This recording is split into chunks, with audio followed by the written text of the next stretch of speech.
Both China and the United States need to avoid a new Cold War. China's State Councillor and Foreign Minister Wang Yi said this during his annual press conference on Sunday. He also warned against a political virus spreading in Washington, which is seizing every opportunity to smear China. So what has caused the spread of this virus, and what's at stake for ties between China and the West in general? Is there a way out?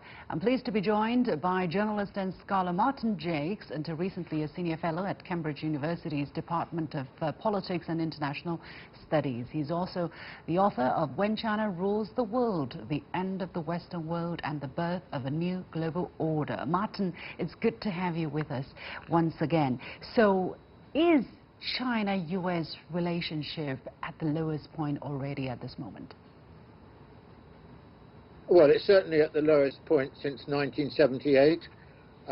You'd have to go back to the Cold War and America's backing of Taiwan as the real China to I think reference what's happening now. But certainly in the recent past, this is by far the worst moment. Well, human history has gone through numerous pandemics, from the Black Death, smallpox, the flu in 1918 to more recently Ebola, MERS, SARS, but none of them seem to have been politicized as much as COVID-19 has. What do you think has driven this?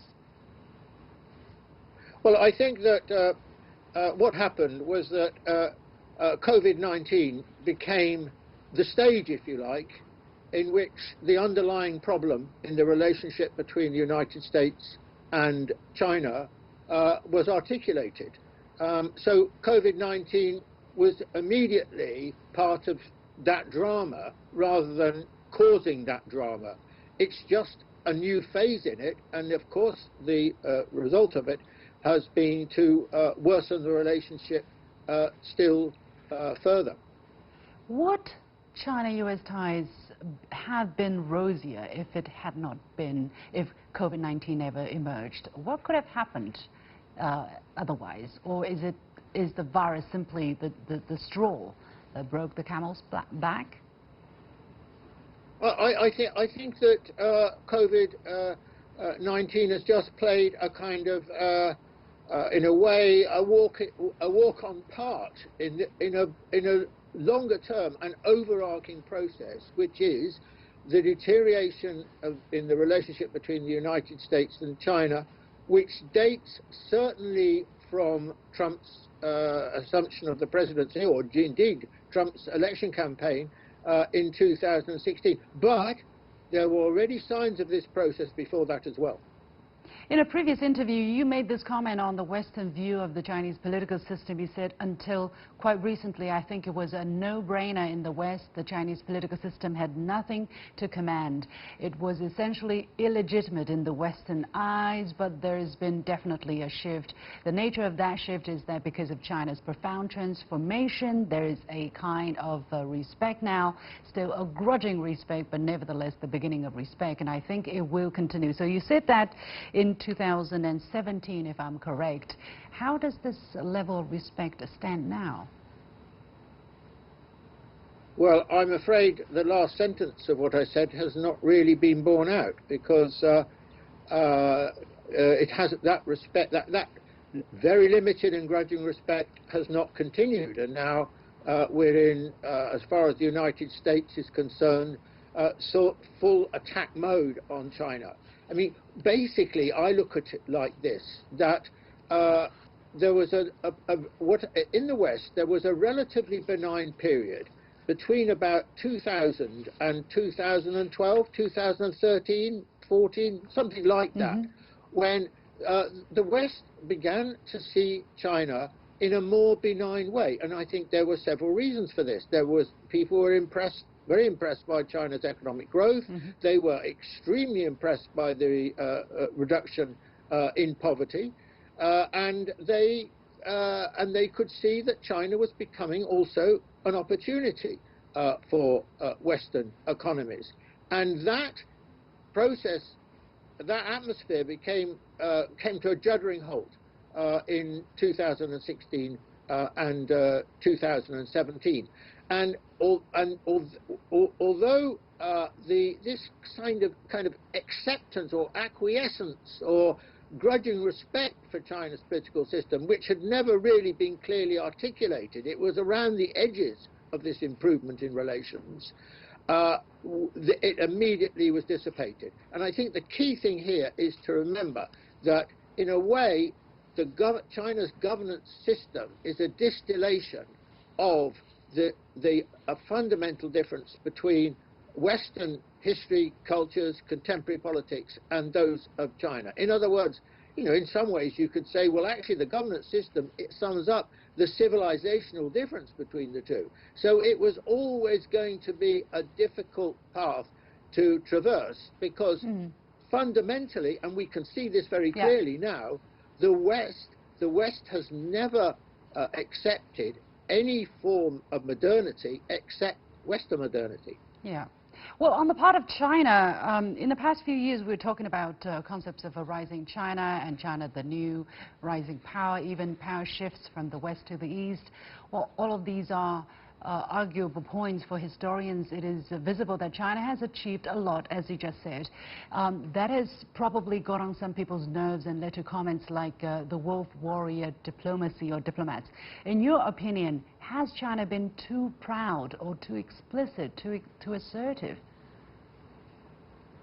Well, I think that the underlying reason for the shift in the American attitude towards China was that the American assumptions that had underpinned the relatively stable and benign period of the relationship between the two countries from, let's say, around 1970 and the Mao-Nixon talks onwards until 2012, 2013, and so on, there were two fundamental assumptions.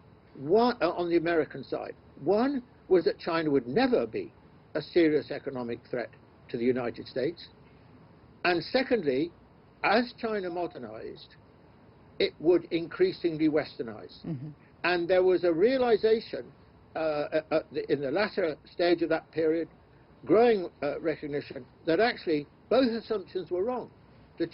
China was becoming an very serious economic competitor to the United States, and furthermore, that there was no chance that China would adopt, for example, a Western-style political system. And so at that moment, I think there was a shift in American thinking, broadly speaking, to see China as a threat. That China, that if this process continued, China would begin, as it were, to displace the United States' role. Well, the U.S. has, some people in the United States actually have been trying to come up with a comprehensive strategy, and last November the U.S. National Bureau of Asian Research published a report which is claiming to fill the vacuum of a clear and comprehensive strategy on getting tougher on China. So this report recommends a four-part strategy for defending U.S. prosperity and security by moving forward a posture of partial economic disengagement from China. Things like stop this tariff war but go more fundamental, and then restricting the flow of high technology but regulating the inflow of the personnel capital into the United States, meanwhile improve on innovation in the United States itself. So Martin, how do you look at this kind of strategy vis-a-vis the decoupling that we have been hearing over the past couple of years? I don't think we've just been hearing about it. I think it's exactly what's been happening. On a range of fronts: trade, technology, personnel, and so on. And I anticipate that continuing. I mean, the latest raft of measures against firms like as in Taiwan, supplying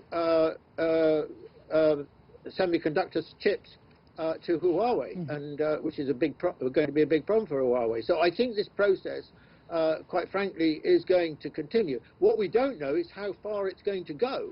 I mean, I think it would be extremely difficult to for them to create a situation like existed during the Cold War, because the Soviet Union was never part of the global economy, instead of the Western economy, and China is deeply integrated with it. Right. But I think this process is going to continue. Finally, you wrote about when China rules the world. You updated this book, and now post-COVID, what is your assessment of the situation? Briefly, please. Do you think China is still going to rule the world? Do you think China has that intention and the ability at this moment? Well, the title was tongue-in-cheek, to be honest with you, and it's based on an English expression which doesn't really translate into Chinese, because Chinese culture is different from Western culture. No country has ever ruled the world, no country, and no country ever will rule the world. My title was shorthand for the process by which China will become the most influential country in the world, and that is exactly what is happening, and has happened with a vengeance, really, since the book was published in 2009. All right. We have to leave it there. Many thanks to Martin Jakes joining us from the UK. And with that, we come to the end of this edition of The Point with me, Li Xin. As always, you can follow me on Facebook and Twitter using the handle The Point with LX. Thanks for watching. You've got The Point.